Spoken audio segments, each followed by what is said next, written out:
Now, most Pawtucket students are now going to finish out the school year remotely. School committee voted unanimously on the matter last night, despite criticism from Rhode Island's education commissioner and from local Black Lives Matter members. And 12 News reporter Alexandra Leslie is joining us now. Alex, there was apparently confusion about how the meeting was going to be held last night.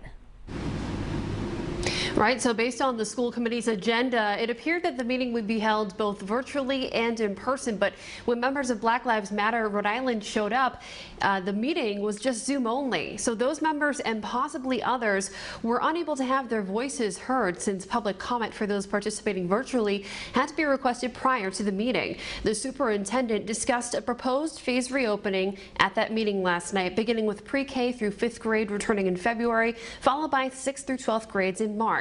Despite her recommendation, the committee voted unanimously to keep students in grades 1 through 12 learning remotely for the rest of the school year.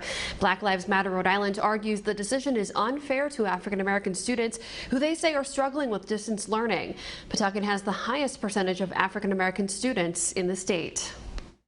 Black Lives Matter Rhode Island is going to continue to show up, is going to continue to put pressure on the people that can make this change happen and move this work along. And we want to work with you. If we need to work with you, that's what we will do. But we want the school committee to do the right thing.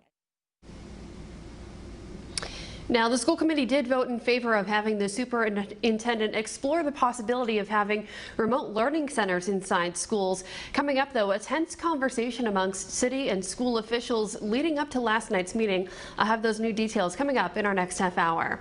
Live in Pawtucket, Alexandra Leslie, 12 News.